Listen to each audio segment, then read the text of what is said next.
Good morning. So, I was watching the Fred Price Jr. Uh, podcast interview that he did with, I forgot the podcaster, but I've been watching it. It's like my third time watching it because I didn't know who he was really, so I had to research him a little bit. And I'm familiar with his father because I used to watch his father on something like early morning or early Sunday mornings. I don't remember what, but I'm familiar with who his father is. Um, not never really ascribed to, um, I'm familiar. I don't want to say I know them. I know their ministry. I don't know. I'm familiar. I've heard of them. I've heard of his dad. I think I've heard of him very vaguely. Um, I do know that he was set down or he left the ministry, and this is just from my own research, that he left the Christian ministry, the pastorhood or whatever, for a period of time. So he did this interview or this podcast where he came against or debunked the Hebrew Israelites. Number one, you can't debunk an identity. You can't debunk scripture. You can't debunk historical evidence. And you said yourself that you did your DNA and that you know that you're Israel. And so that's a blessing that you know who you are, because Yahuwah said that he'd take the knowledge away due to our disobedience. Our identities would be hidden and forgotten. So it's a blessing that you had the forethought to even know who you are. That's a blessing from the Most High because He awakened you to your identity. But did He? Is that who awakened you to your identity? Because Satan has an agenda too. Satan is the father of lies. He's always been the father of lies. So his agenda is to keep you away from the Most High. How do you keep someone away from the Most High when, you know, they're people that you respect? They use people that you respect who have a background, who have a following, who have a basis. They use these people, Satan uses these people to teach you doctrine of man, doctrine that goes against scripture at its core, that goes against the teachings of the Most High at its core. So Fred Price Jr. is saying that he knows, he did his genealogy and he knows that he's an Israelite. But that doesn't matter to him.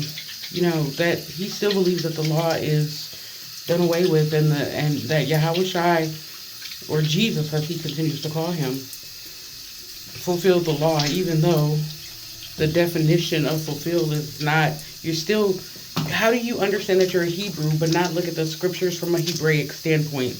Not understand that, like Sirach says, everything in Hebrew, when translated, it loses some of its meaning. It loses the truth in it when you're translating it. So, not only was the scriptures where it says that Yahusha fulfilled the law, not only are those letters, not scripture, they're letters. They're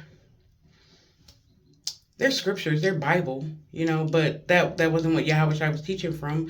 So when you look at the word fulfill, you really have to look at it from a Hebraic standpoint, because the Bible it's a Hebrew book.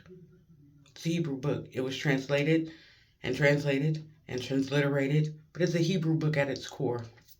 So when you look at the word fulfill, the definition of it, the Hebraic definition of it, is not what Christianity keeps telling us, keeps telling you. Okay? So for Fred Price Jr. to say that he recognized where he comes from, his lineage, his DNA.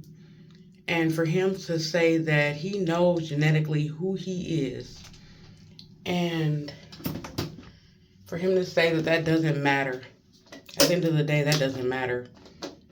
But it does so much, because that's why he'll be the least in the kingdom.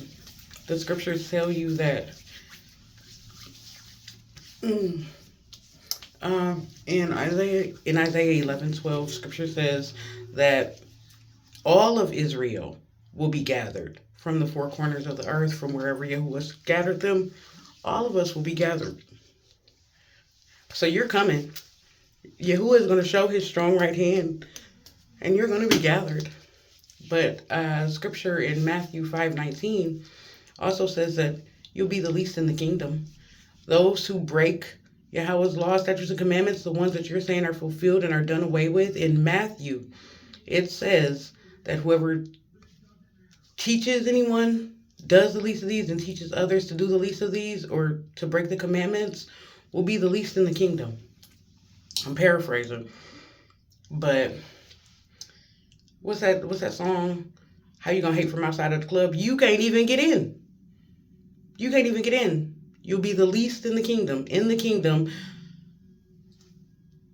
Depart from me, you workers of iniquity. What about that scripture? Depart from me, you workers of iniquity. You who say, Yahweh, I did not do this in your name, did not do that in your name. And Yahweh is going to say, depart from me, you workers of iniquity. Don't. No matter how well known, no matter how much of a following these people have, do your own research, read your own scriptures. Don't be so stuck in your own thinking that you can't come out of it. Let Yahweh renew your mind. Let him renew your mind. Let him renew a right mind and a clean ruach in you. Let him break you. Let him mold you. Let him turn you into who he's calling you to be. Because a man who claims to be a representation of God, because the God of the Bible had from Genesis to Revelations, these promises are associated with Israel, 12 gates, Israel, 12 tribes, Israel. So to ascribe to the replacement theology, the doctrine of man that replaces blood-born Yasharel with spiritual Yasharel, it's a doctrine of man, and it's going to result in you being with him as the least of the kingdom. I want to be on the side of the velvet ropes. I want to be on that side of the velvet ropes. I want full access to everything that the kingdom has to offer. I want the full benefits, the full blessings that the Most High has in store. So I hope you do too. Shalom, Mishpachah.